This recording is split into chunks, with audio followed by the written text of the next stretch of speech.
오늘 내가 깨닫지 못하는 것 서너시 있는데 이 세상에 되어지는 일에 대해서 인간이 똑똑해서 사실 많이 아는 것 같지만 사실 모르는 것이 더 많습니다. 여러분 아는 것이 많은 것 같아요? 모르는 것이 많은 것 같아요? 모르는 것이 많아요. 모르는 것이. 이거를 알아야 돼요. 모르는 것이 많다면 교만할 수 있나요? 없나요?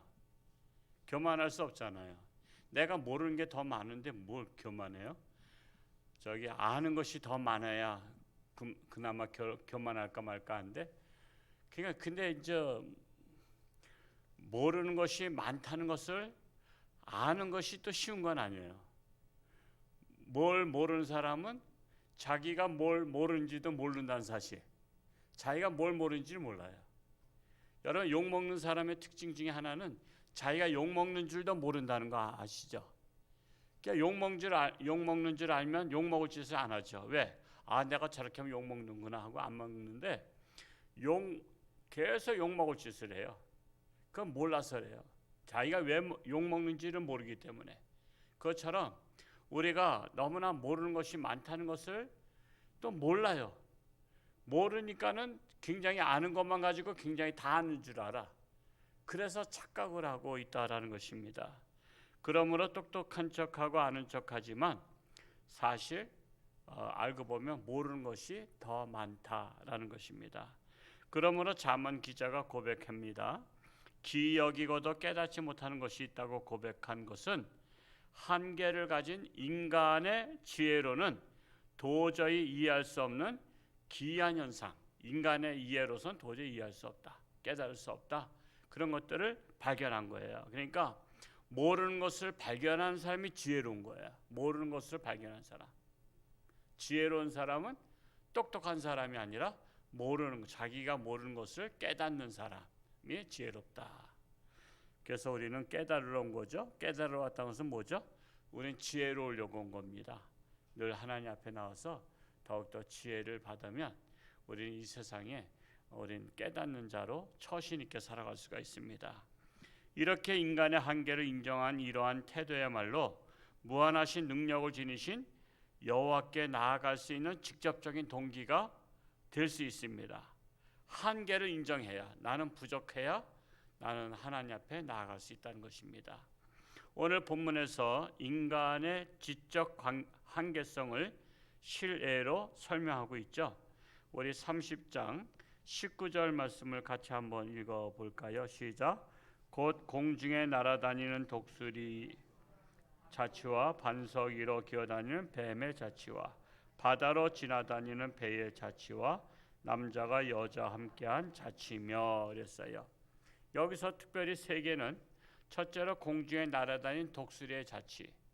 독수리가 이 공중에 날아다니고 나면 그 공중에 흔적이 있어요, 없어요? 없습니다. 그걸 똑같이 날 수가 없어요. 자치가 있어야 똑같이 날죠. 두 번째로는 반석 위로 기어다니는 뱀의 자치. 즉 바위에 뱀이 지나갔어요. 흔적이 남아야 안 남아요? 흔적이 없습니다. 뱀이 지나가는지 안 지나가는지도 그걸 직접 봤으면 지나갔구나 하지만 지나간 것을 봤어도 흔적은 남지 않는다라는 것입니다. 세 번째로 바다로 지나다니는 배의 자치. 배가 지나갈 때는 물살이 막 그냥 옆으로 다 막 휘저으면서 그냥 이렇게 하지만 근데 배가 지나가고 나서 한참 있다 보니까 자치가 없어진 거예요. 그러니까 이게 어디로 지나가는지를 구분하기 어렵다라는 것입니다. 이 공통적으로 지나가긴 지나갔는데 흔적이 남지 않았다라고 말하고 있는 것입니다. 그러나 인간은 이렇게 흔적 없이 남지만 우리 인간은 흔적을 남겨야 안 남겨요? 흔적을 남깁니다.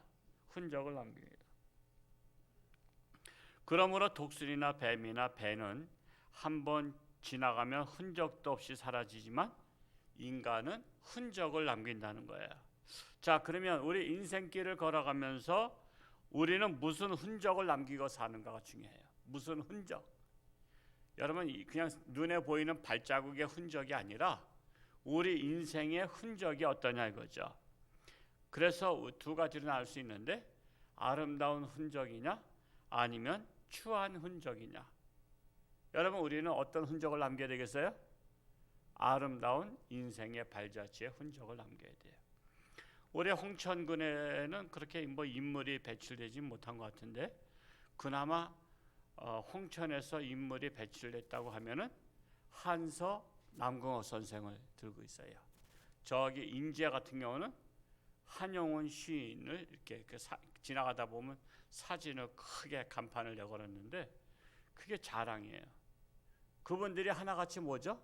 아름다운 흔적을 남기신 분들이에요. 그분들이 정말 8.15 해방되기 전에 한서 남궁호 선생도 아름다운 흔적을 이곳에 남기셨어요. 애국운동을 하시고 제가 그분 책을 읽어보니까 경찰이 그분을 치조하려고 지금 현재 한서 교회에 있는데 거기서 하셨거든요. 거기서 학교를 세우고 후배들 양육했는데 거기까지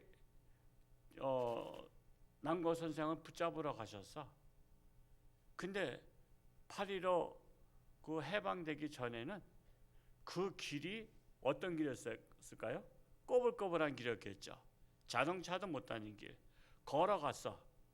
자, 걸어갔으면은 거기 길이 아마 제가 볼 때 얼마나 멀까? 몇 킬로 될까요? 대면콘도만 해도 한 20km 되잖아요, 여기서.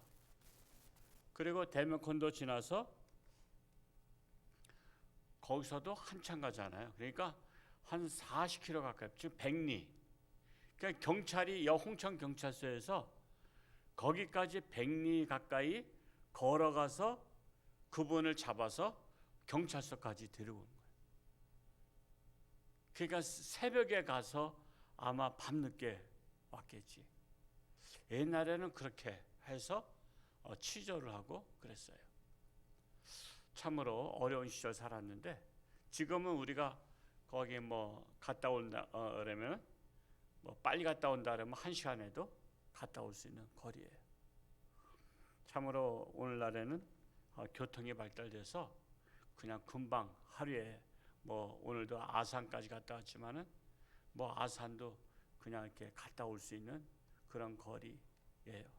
참으로 오늘날 우리가 흔적을 남겨야 되는데 내가 가는 인생길에 아름다운 흔적을 남기자.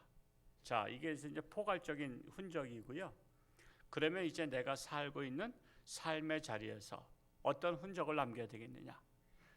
우리가 예를 들어서 우리가 신앙생활하고 있는 여러분들은 홍천중앙교회에서 아름다운 흔적을 남기시기 바랍니다. 홍천중앙교회에서 올해 홍천중앙교회 바로 어떤 분이 계셨다. 즉 이런 집사님이 계셨다. 이런 권사님이 계셨다. 이런 안수집사님이 계셨다. 그 아름다운 흔적을 남기는 거예요.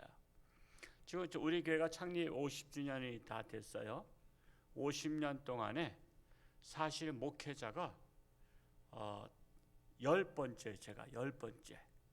근데 이제 과거를 제가 추적해 보니까 몇 년부터 몇 년까지는 없어. 그런 것들이 기억이 안 남았는데 이렇게 누가 심우했다. 그러니까 몇 달 심우했는지 모르겠어. 근데 이랬든 저랬든 50년 동안에 제가 10번째야. 10번째.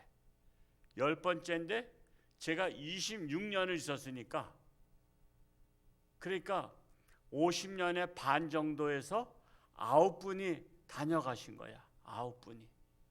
9분이 다녀가시고 그 반을 제가 지금 하고 있어요.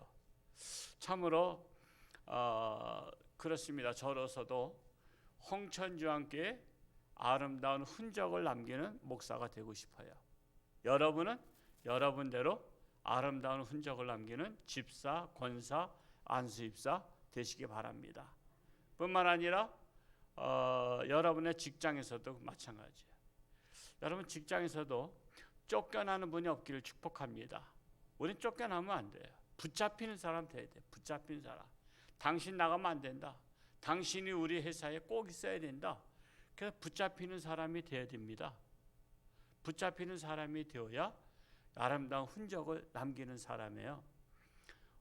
제가 그전에도 얘기했지만 그 대면 콘도 초창기에 창립할 때 그 속초에 있는 장로교, 속초 장로교 그 장로님이 그 관리부장 하셨는데, 그 회장님이 돌아가실 때 자손들한테 아무리 이 대면 콘도 어려워도, 대면 콘도도 어려웠었죠. 한 10년인가 20년 전에 엄청 부도 위기까지 갔었죠. 아무리 어려워도 관리부장 그분은 자르면 안 된다 그랬던 거예요. 자르면 안 된다. 아무리 어려워도 그분은 자르면 안 된다. 왜? 그분은 늘 그 대면 콘도를 저 애정을 가지고 뭐 시켜서 일하는 게 아니야. 그냥 알아서 돌아다니면서 필요한 곳에 그분이 알아서 수리하고 고치고 이렇게 하면서 하시는 분이야. 그러니까 유언할 때 다른 사람은 몰라도 그 사람은 본인 스스로 사직하기 전에는 무조건 자르지 마라, 이렇게 유언까지 했다는 얘기를 제가 들었어요. 정말 그 얘기를 들을 때 정말 그렇게 아름다운 분도 있었구나. 그분은 대면 콘도란 직장에 아름다운 흔적을 남긴 사람이에요. 그것처럼 여러분의 직장에서도 여러분은 아름다운 흔적을 남기시기 바랍니다. 그래서 사도 바울은 자신의 몸에 무슨 흔적을 갖고 있다 그랬죠? 사도 바울 예수님의 흔적을 갖고 있다 그랬어요. 우리 한번 찾아볼까요? 갈라디아서 6장 17절. 갈라디아서 6장 17절. 우리는 이 사도 바울도 흔적을 가지고 있다는 것을 알 수 있어요.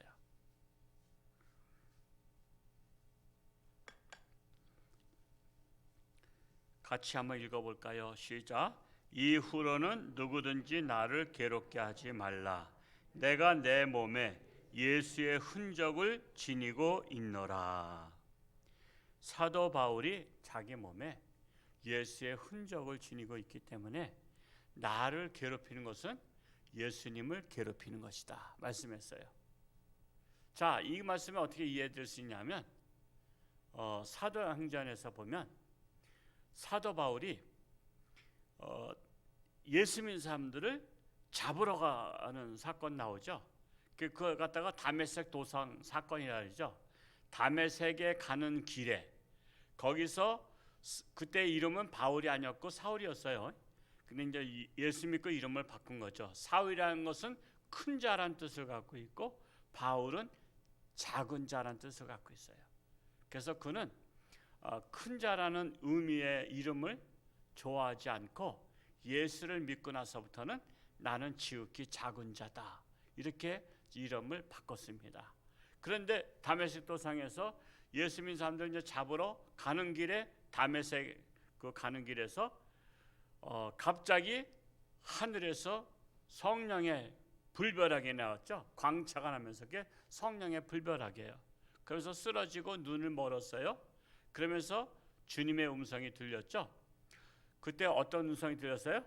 사울아, 사울아, 네가 왜 나를 핍박하느냐? 그러니까 누구십니까? 했더니 나는 네가 핍박하는 예수니라. 그래서 예수니라. 아니 그 사울은 예수님을 핍박하지 않고 예수 믿는 사람 핍박했어요. 근데 네가 왜 나를 핍박하느냐 그랬어요. 왜? 예수 믿는 사람들이 몸에 뭐가 있어요? 예수님의 흔적이 있는 거야. 예수 믿는 사람들에게는 예수의 흔적이 있어. 그래서 네가 왜 나를 핍박하느냐. 그래서 사울이 고꾸라지죠. 그리고 회개하고 예수를 믿고 그는 이름이 바울로 변합니다. 그리고 나서 그도 예수를 잘 믿고 내 몸에 예수의 흔적을 가졌노라. 그러니까 내 몸을 괴롭히지 마라. 내 몸을 괴롭히는 것은 예수를 괴롭히는 것이다 라는 것입니다. 그래서 우리가 예수 믿는 사람들은 괴롭히는 것은요, 누굴 괴롭히는 거예요? 예수님을 괴롭히는 거예요. 예수님을. 그래서 세상 사람들이 예수 믿는 사람들을 핍박하는 거는 예수님을 핍박하는 거예요. 만약에 여러분들이 이렇게 여러분한테는 잘해주는 것 같은데 여러분의 자녀들을 핍박하면 여러분은 어때요? 아, 나한테는 잘해주니까 괜찮아요? 열불나죠? 아니, 저 사람이 나한테 잘해서 잘한 줄 알았더니 내 자식들을 아주 그냥 못살게 굴어? 그러면 여러분 밉죠. 그리고 여러분이 마음이 아파요. 그래서 옛날에 그 유럽에 공산화가 되면서 그 범브란트 목사님인가요? 그 목사님의 책을 읽어봤더니 목사님들을 고문하는데 목사님들은 순교할 자세가 돼 있어. 순교할 자세가 돼 있어가지고 끝까지 예수를 부인하지 않는데 그 자식들을 붙잡아다가 옆방에서 고문을 하는 거야. 옆방에서. 그러니까 판자떼기로 막은 방이니까 그 고문하는 소리가 다 들려. 그냥 으악 하고 막 전기 고문에다 별의별 고문 다 하니까 부모가 자기를 고문하면 자기가 끝까지 내가 죽으면 죽이라 하겠는데 자식이 고문을 받으니까 그걸 못 이기겠다는 거야. 그래서 자식 앞에서 무너졌대. 여러분 그거 이해가 돼요? 안 돼요? 이해가 되죠? 여러분도 자식들을 고문하면 여러분 예수 믿는다고 말하겠어요? 내가 고문을 받아도 어려운데. 그래서 자식을 고문하는 것은 부모를 고문하는 거예요. 그것처럼 예수님을 믿는 사람들을 고문하고 핍박하는 것은 누구를 핍박해요? 예수님을 핍박하는 것이다. 그래서 세상 사람들이 알지 못해서 그래. 그래서 우리는 예수님의 흔적을 가진 자로서 우리는 어떤 발자취를 따라야 돼요? 우리는 예수님의 발자취를 따르는 자들이다라는 것입니다. 자, 그러면서 네 번째로 남자가 여자와 함께한 자취를 알 수 없다 말하고 있죠. 그 잠언 30장 그 30장 19절 하반절에 남자가 여자와 함께한 자취를 알 수 없다. 이 없다는 것이 저자가 말하려고 하는 요점입니다. 사실 앞에 세 개보다 이 네 번째 것을 말하고 싶어 하는 거예요. 그래서 이 앞에 세 가지는 이 네 번째를 강조하기 위한 비유와 같은 성격을 갖고 있다라는 것입니다. 여기서 남자와 여자가 함께한 자취를 알 수 없다는 것은 다른 사람들이 잘 알 수 없도록 비밀스럽게 진행되고 있는 음행을 말하고 있는 거예요. 음행을. 즉 남녀 간의 일은 부부와 달리 불륜의 관계는 겉으로는 드러나지 않지만 남들 모르게 은밀히 진행되고 있어서 주변 사람들은 이런 관계를 깨닫지 못한다는 것입니다. 그러다가 꼬리가 길면 잡히듯이 나중에 알게 되고 충격받는 거야. 아니 누가 그런 사이였어? 전혀 몰랐네. 그러면서 그들의 자취를 알지 못했거든요. 아니 그 사람들이 그럴 리가 있었나? 아니 그 사람들이 그럴 사람들이 아닌데 그랬어? 그러면서 그들을 이렇게 깜짝 놀라는 거야. 그래서 이와 같이 20절에 음녀의 자취가 그러하다고 말씀하고 있는 거야. 우리 잠언 30장 20절을 같이 한번 읽어볼까요? 시작. 음녀의 자취도 그러하니라. 그가 먹고 그의 입을 씨같이 말하기를 내가 악을 행하지 아니하였다 하느니라 그랬어요. 이는 마치 몰래 먹고는 입을 씻은 같이 악을 행하고도 시치미를 뚝대는 것과 같습니다. 그래서 사람은 속일 수 있어도 하나님은 속일 수 없다라는 것입니다. 사람이 사람을 속일 수 있어요. 그런데 하나님은 속일 수 없다. 그러나 세상 사람들은 사람의 눈을 의식하죠. 타인이 나의 잘못을 혹은 불륜을 알까봐 조마조마하죠. 사람이 알까봐 조마조마해. 이웃이 알까봐, 가족이 알까봐, 직장에서 알까봐, 사회에서 알까봐 조마조마해.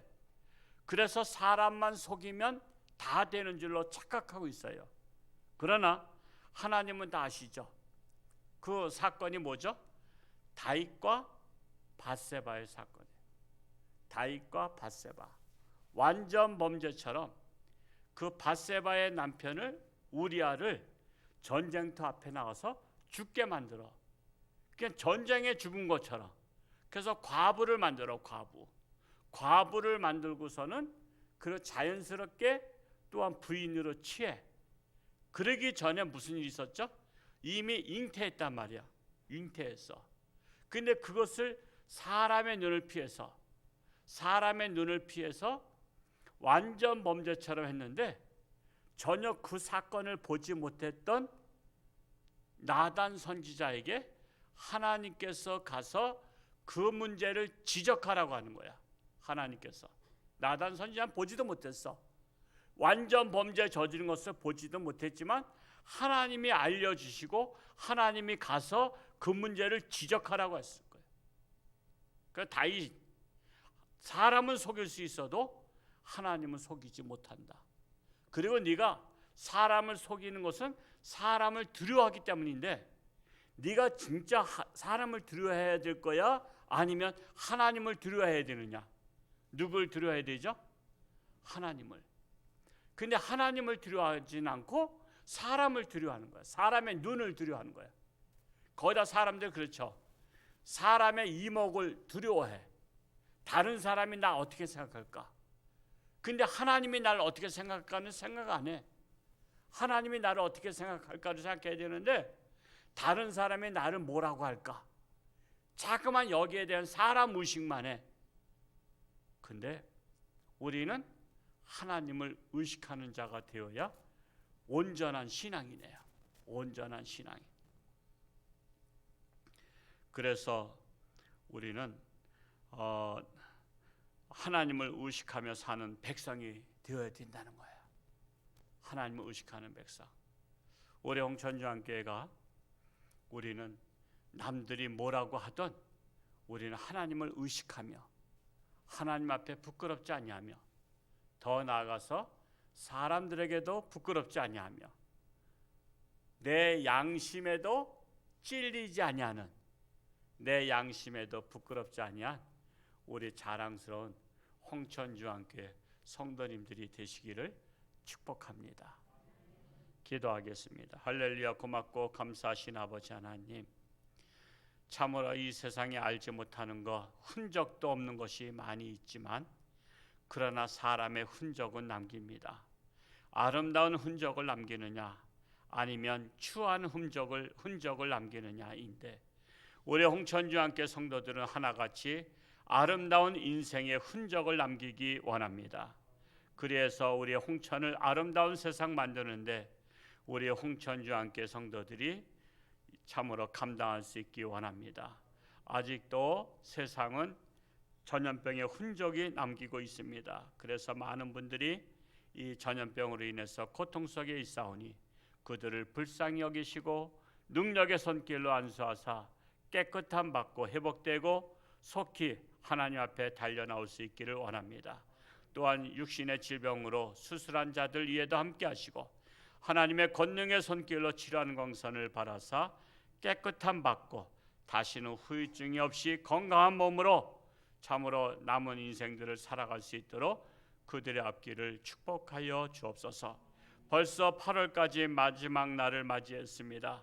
내일 9월달을 맞이합니다. 우리는 결실의 계절 9월을 맞이하면서 기도로 출발하며 하나님을 만나며 나를 향한, 우리 교회를 향한, 우리나라를 향한 하나님의 뜻을 발견하며 기쁨으로 우리가 출발할 수 있는 9월달이 되게 하여 주옵소서. 예수님의 이름으로 감사하며 기도하옵나이다. 아멘.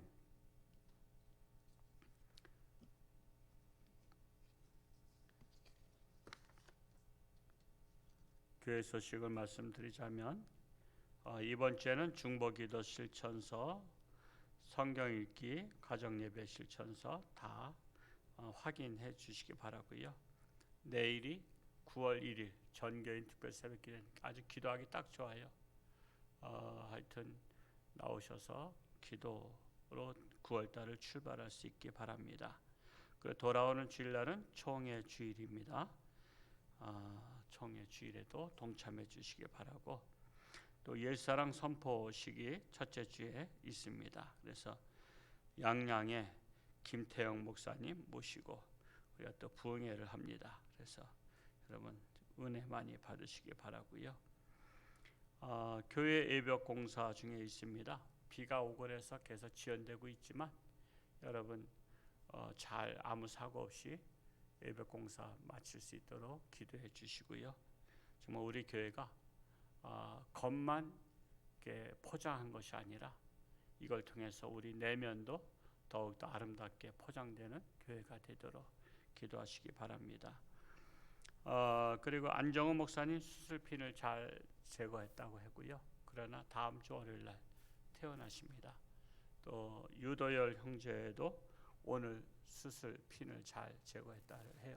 연락이 왔습니다. 그래서 이 청년도 뭐 우리 교회 나온 지 얼마 안 됐습니다만 모르는 분들이 많겠지만 그래도 일단 저희 교회 등록하면 저희 믿음의 가족입니다. 그래서 우리